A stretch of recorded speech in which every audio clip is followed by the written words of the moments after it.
management, strategic thinking, and dealing with unpredictable threats, be they nature, monsters, or other players. Survival games, of course, aren't realistic in the literal sense, but they're designed to feel real.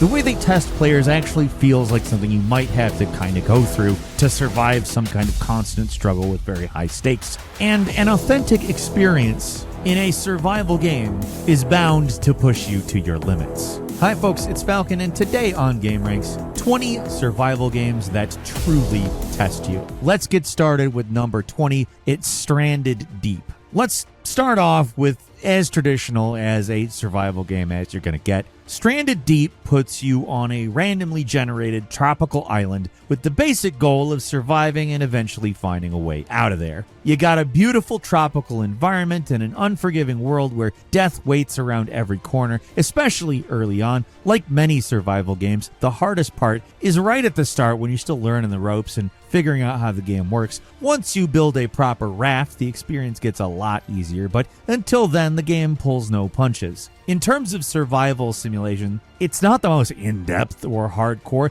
You're not counting calories and painstakingly crafting every stick for a fire, but it's not exactly easy either. You do need to find clean water, and you can get food poisoning that'll dehydrate you super fast. Clean water is at a premium, so dying of thirst is fairly common for first-time players. Oh, what's this? A coconut? That should be safe to drink, right? Nope, you're going to have to do better than that here. Drinking water from a coconut's going to make you sick eventually, if not for the fact that it is a mild laxative, then purely for the awful taste. So here there's no relying on the usual survival game crutches.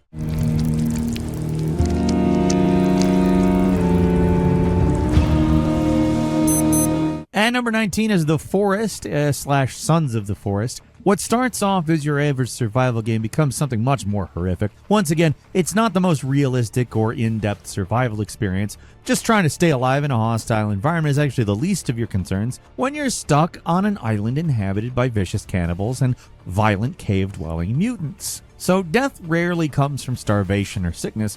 You're mostly meeting your end from a serrated blade of a blood-soaked psycho, but there's still some challenging and realistic details in these games. Base construction is more hands-on than you usually get in a survival game. You actually have to cut down trees by hand. You cut those trees into logs and then boards, and all of a sudden it's a woodworking YouTube video. Building walls is not as simple as placing down a blueprint, and it just auto-filling. You actually have to put the wood in place to build it out. If you want to make a tent, you just lay down a tarp and add a stick, instant tent. But that's more than you would have to do normally. Normally you would select the tent and the items and click where you want the tent. It makes crafting and building a satisfyingly tactile experience. In contrast to most other survival games though, all that stuff, it's just super abstract. Like I said, you pick an item and click. In other games, I'll also say maybe having to do everything by hand would be annoying, but here it works because the usual survival systems are a little more simplified. Doesn't mean it's not challenging though, just that the danger isn't primarily from nature. The real thing you have to worry about are the monsters who will beat down your door and drag you into some impossibly dark cave. And that's the thing about these games, sometimes they'll kill you fast, sometimes agonizingly slow.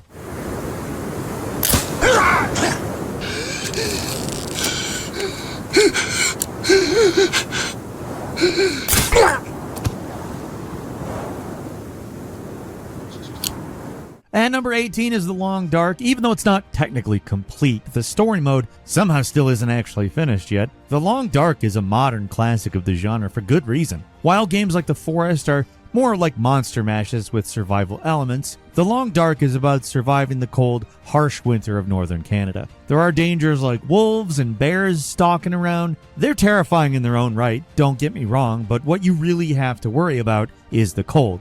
Cold is the constant danger and the most consistent killer. Just being outside is dangerous in The Long Dark. How temperature works isn't exactly one-to-one with reality. It's gamified and abstracted, so you don't have to worry about your core temperature. And regardless of how cold it is outside, interiors are always the same temperature. Still, the game manages to do an admirable job of keeping the cold a constant concern. You have to dress up in multiple layers of clothing, all of which will eventually break down after extended use. They require repairs.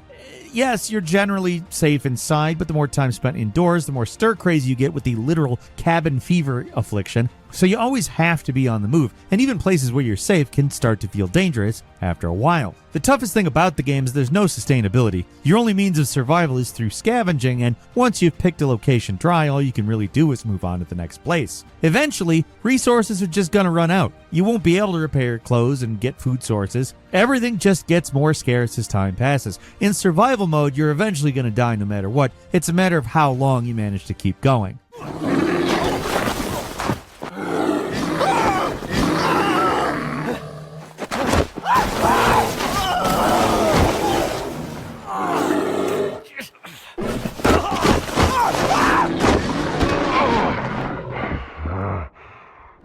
At number 17 is Ancestors, the Humankind Odyssey. The game isn't difficult in the traditional sense. It's not a super hardcore simulation, but rather it's a more linear survival adventure. But the basic act of just playing the game is obscured. Almost nothing beyond the bare minimum is ever explained. And this isn't just some standard survival game, it's unlike almost everything else out there. That makes an extremely frustrating game for people who don't just look up what you're supposed to do. But if you stick with it, it's an interesting game buried in all the confusion. The game isn't about survival of a single individual, but the entire evolution of mankind from the earliest hominids to something resembling mankind today. It's very ambitious, it's very strange, and oh, is it frustrating and weird as hell. But that's why it's so intriguing. When the game starts, there's no user interface, and just learning to identify objects in the world is confusing. What's unusual for a game like this is you're not just relying on one sense, you have three: sight, hearing, and smell, and they're all mapped to different inputs. Evolving doesn't just come from gaining some generic experience.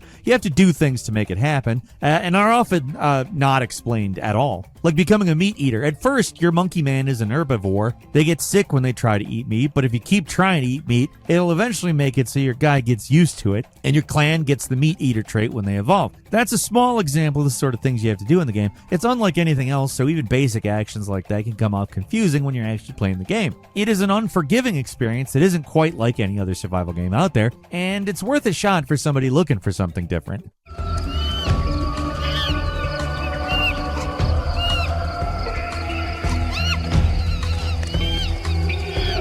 And number 16 is Green Hell. Now here's where things start to get really hardcore. Green Hell is it's a survival game set in the Amazon rainforest. It pulls no punches in survival simulation. Nothing is easy about this game. Your diet is complex. The various plants and animals all have special medicinal or dietary purposes. And eating is just one of the things you have to do to survive, and it's definitely not enough on its own. There's hostile creatures and natives, but the most dangerous thing out there is the environment itself. Walk through rivers and you get leeches on your limbs. Sleep on the ground, you get worms that tunnel under your skin. You have to remove them with a knife. Yikes. Getting food poisoning, super easy, and once you're sick or injured, it's very difficult to get healthy again. Just doing something simple like lighting a fire is difficult. You need sticks, an ignition tool, dry tinder. If it gets wet, then it's ruined. And most importantly, the stamina to actually use the tool. If you're too tired to rub a stick, then you're screwed. Once you eventually understand how the game's many systems work and what the various plants can and will do for you, it does get a lot easier, but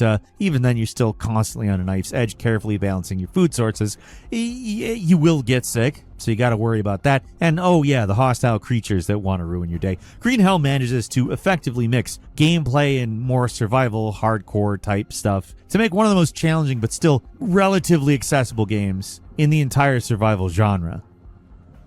And number 15 is My Summer Car. Green Hell may be the quintessential survivor game. My Summer Car isn't. It's bizarre. And that on the surface doesn't sound like a survival game at all, but believe me, it is. You play as a Finnish teenager on a summer break who has one and only one goal: to build a car. You start off in a house, you have beer and snacks, so what's the problem? Well, the stuff in your kitchen is only going to last so long, and eventually you're going to need groceries, but there's one little problem. Your car isn't just a fixer-upper, it's a blank frame. That's it. That's what it is. To build the car, you have to attach literally every single possible piece of the car to the frame, piece by painstaking piece. Those parts need to be secured by bolts, which are all different sizes and require different spanners. Just building the car is a nightmare. It's incredibly realistic in the construction, but it's so precise you either have to be a mechanic in real life to figure it all out, or you have to look up what to do online. Even then, it's very tedious, and that's just the start of the game. You've got multiple meters you have to keep topped up to avoid instantaneous onset death, like hunger and thirst, but also dirtiness. To keep your character happy, you have to keep an ample supply of booze and food, which requires a trip to the local grocery store. You'd think that'd be simple, but in My Summer Car, your average Sunday drive is a life or death struggle. You got a long way to go and the car is barely holding together. You're in constant danger of ending up in a ditch, and dangerous drivers will happily smash your car into tiny bits and drive away like it's no big deal. Inexplicably, the world of My Summer Car is one of the most deadly and difficult survival games out there. It is possible to reach a point of sustainability, but good luck lasting that long.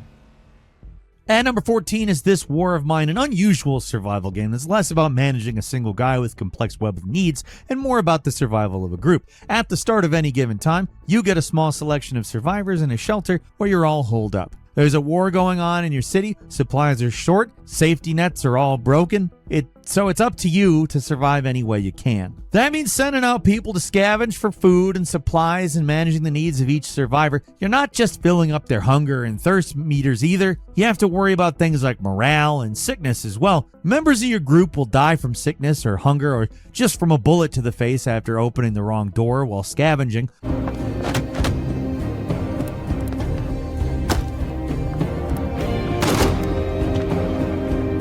It's a brutal world out there, and often it's just up to the roll of the dice whether someone lives or dies. It's all mostly abstracted and plays closer to a management game than a full-on survival, but the unrelenting difficulty and the focus on trying to stay alive during a violent civil war really puts you in the headspace of a survivor, even if the presentation and premise is far removed from what you normally see in the genre.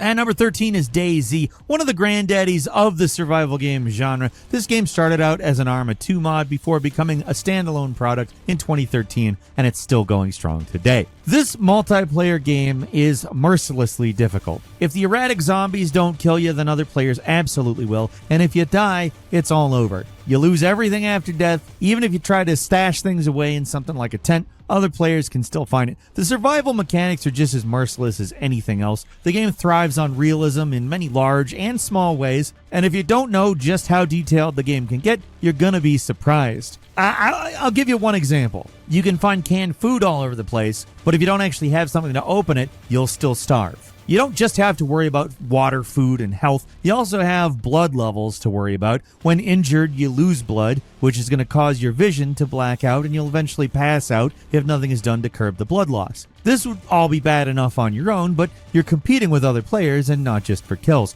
A lot of the time, when you start the game for the first time, everywhere near you will be picked clean. You don't even have the chance to survive because other players have just so happen to be there first. Surviving an hour is an accomplishment in DayZ. It's very lethal from almost any direction, and it's easily one of the most unforgiving survival experiences of all time. It's also a hell of a lot of fun, honestly. And number 12 is Don't Starve. For a game that looks as cartoony as this, you'd think it'd be easygoing. Maybe a kid-friendly survival game introducing them to the genre. In some ways, it is. The interface is at least a lot more user-friendly and simple than a lot of other games in the genre. But the similarities to like a baby's first survival game, they don't go a lot further than that. This game puts pressure on you right from the jump. You're short on time and resources. There's rarely a moment where you feel safe, not for a while at least. It's called Don't Starve, so no surprise here. Getting food is an important part of the game.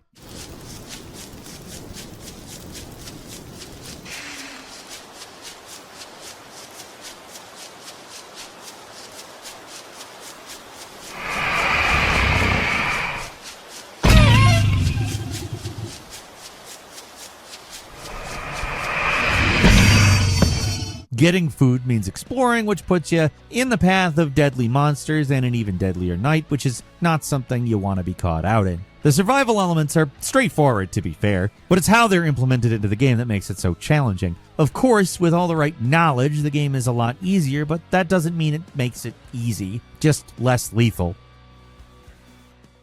And number 11 is Card Survival Tropical Island. Looks like your average deck builder game, which is a dime a dozen on Steam, but Card Survival is 100% a for-real survival game. The cards are just the presentation. It's simplistic visually, but the simulation here is actually excellent. It's a mechanically deep survival game with plenty going on behind the scenes. It's also the second game on the list where you can die from coconut water diarrhea, which these games really hate people drinking from coconuts, but I can't stop laughing at the word diarrhea. Hey, Lois, diarrhea. I'm 100% dropping my iced tea every time that comes up. The game may appear basic at first, giving you only a few things to do. It's a really complicated game. Multiple separate body systems are simulated. Resources often have multiple different applications. There's so many different ways things can play out depending on your starting scenario even, and your available perks. There's a lot going on here, including diarrhea.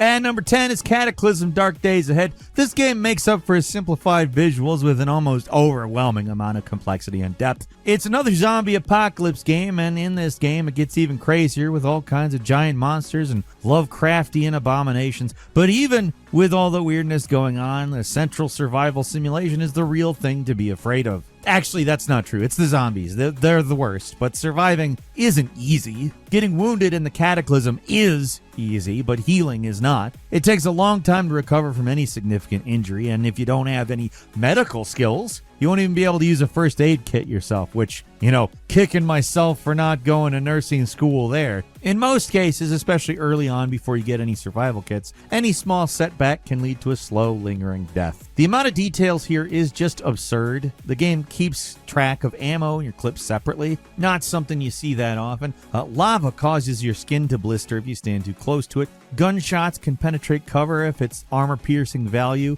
is higher than the defensive value of the cover. If you wear a deputy badge, which you can just find laying around, then killer robots will think you're an authority figure and leave you alone. Everything has some kind of use or serves some kind of function, and there is just tons of stuff in the Cataclysm. This is a game you're most likely going to die from the many external threats hunting you in the post-apocalyptic world, so it's not as pure as other survival games out there, but it's a unique and challenging experience that's full of surprises.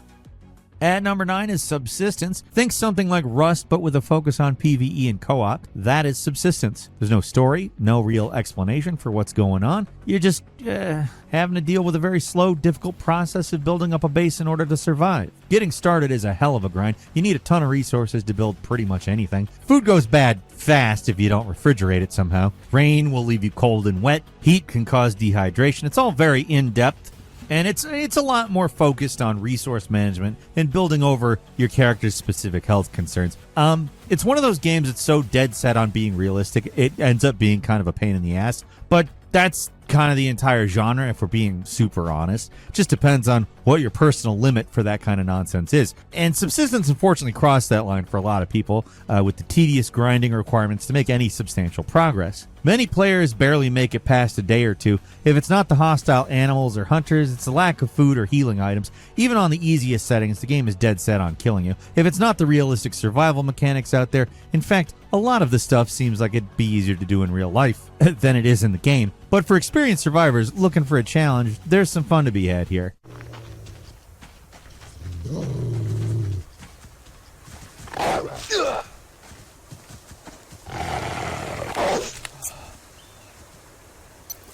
And number 8 is Oxygen Not Included. Take some of the complex chemical simulations going on in Kerbal Space Program, throw them into a survival game, and make everything even more absurdly complicated, and you got Oxygen Not Included. Like Don't Starve, this game looks kid-friendly and approachable, but looks are deceiving here as well. This is actually one of the most in-depth physics and chemistry simulations in any game ever. Period. The central gimmick of the game is that oxygen is at a premium. The little colonists start off in a relatively safe pocket of this randomly generated asteroid with a little bit of O2 to keep them alive, but beyond that, you're on your own. As your little guys breathe in air, that O2 becomes deadly CO2. Machines that do anything at all generate heat, and because you're in a closed environment, that heat has to be transferred somewhere, or all your little guys are going to cook in their own juices. Gases spread realistically, so it's possible to have oxygen spread too thin to be usable. Certain gases you need for crafting or action, moving them around, changing their state, or just getting rid of them. It's all required depending on the circumstances.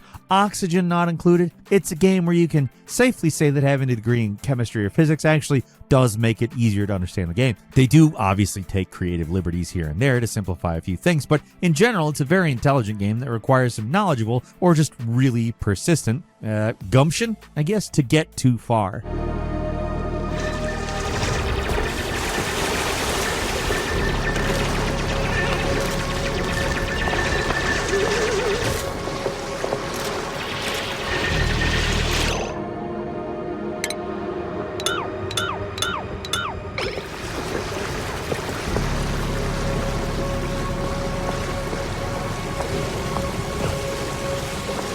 At number 7 is Project Zomboid. When the third line you see after starting a new game is, "This is how you died," then yeah, you're dealing with an unforgiving game. The idea behind Project Zomboid is to create the most realistic possible zombie apocalypse. It's not a power fantasy where you're mowing down zombies left and right. This game is close to what would actually happen if the world got taken over by the undead. Or at least probably. We obviously don't know. That's never happened. But if the first few minutes of the game are anything to go by, we'd probably stumble around outside for a few minutes, draw the attention of every zombie in a 3-mile radius, and then die unceremoniously. That's generally how your first few runs of this game go.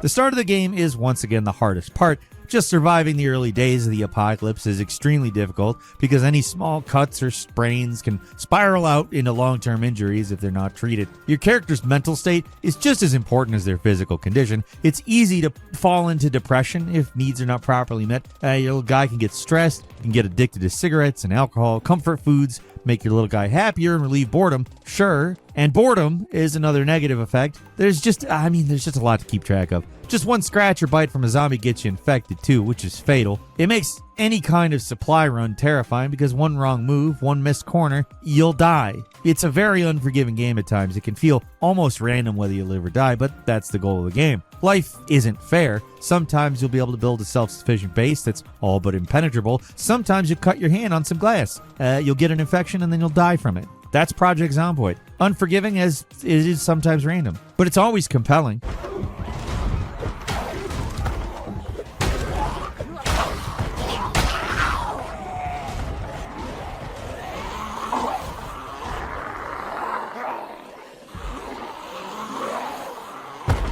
At number 6 is Neo Scavenger. This turn-based survival roguelike is unique. Most survival games have little or no story, while this game actually does. You play as a specific character with directly stated goals. It's a much more story-based experience than you normally get in one of these games, but the survival elements are still about as hardcore as they get. There are a lot of status bars to keep track of on top of the usual food and water stuff. You gotta stay rested, comfortable, you got a blood pain level to maintain, then there's your immune system along with pain tolerance. All these various bars affect your character's overall performance, and the lower they get, the more you suffer from various penalties to movement, defense, sleep quality, all kinds of stuff. First aid and recovery is complicated as hell too. You're not just bandaging wounds, you have to sterilize them first and use sprints when your limbs are damaged. Don't use dirty rags though, because you'll get an infection. We love infections, don't we? Clean rags eventually do become dirty rags, might I add, so you have to swap them out after a while, and to recover you're going to have to rest for long periods of time. You heal faster than in real life, but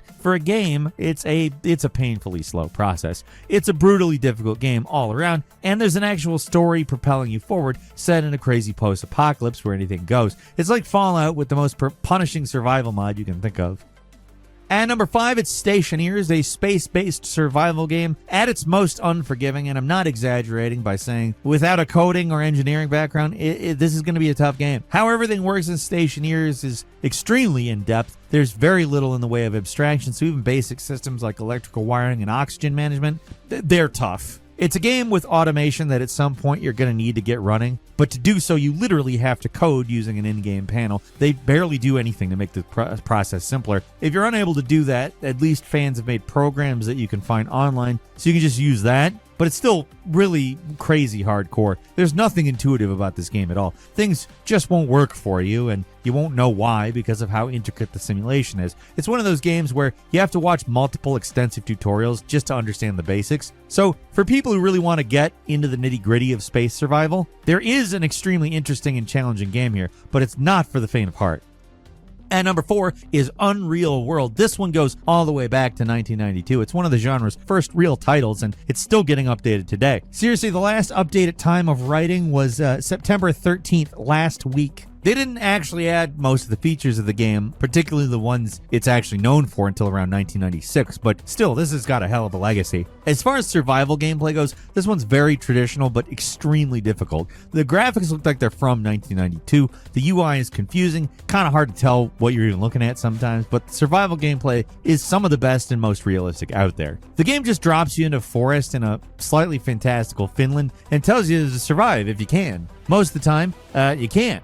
Surviving the first winter is no joke. The game simulates the effects of frostbite on separate body parts. You have to stockpile preservable supplies because there's fewer animals to hunt. Just being outside affects your health, and walking through all the tall snow wears you out. Basically, winter sucks. Your actual goals here are quite simple compared to other survival games. Build a stable homestead, go hunting, trapping, and fishing, and trade with nearby villagers. But the complexity of the mechanics make even these simple goals quite difficult. Hunting and trapping in this game, they're far more difficult than in almost any other survival game, but if you do manage to bring down a buck, which is unlikely without a lot of skill in archery, you'll be set for a long time because you can actually get a realistic amount of meat from it. The meat can, of course, go bad. There's no real refrigeration, so the best you can do is build a proper cellar where food keeps at least a little better than being left out in the wild. It's not a game where you're programming complex logic gates and managing electrical wattage with step-up, step-down generators or anything like that. It's all a lot more primitive, so the complexity comes from how realistic the basic survival systems are.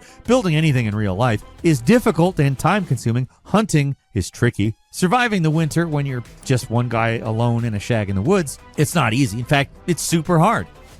And number 3 is Rust. As a survival game, Rust isn't all that realistic, at least when it comes to the actual mechanics. But the PvP, man, it is unbelievable how punishing it can be. There are people who go so far that they're literally sleeping at their desks to defend their bases. Rust is your average survivor game, but with a PvP twist. Everyone starts out with nothing, has to scratch and claw their way to some kind of safety, getting to a point where you can feel even remotely secure in your own base. It takes a long time. And even then, it becomes an almost full-time job making sure your stuff remains secure. I'm not exaggerating. It's a common story that in Rust, people have stayed awake for far too long just to make sure that nobody's breaking into their base. It's because of how unforgiving the standard PvP can be, and just how toxic other players are in general. There are peaceful servers where players are just screwing around and having fun, but if you're into the PvP, you got to prepare to play the game for a long time, or just accept that your base is going to be broken into at some point. The brutal thing is that your character remains in the game at all times. When you log off, your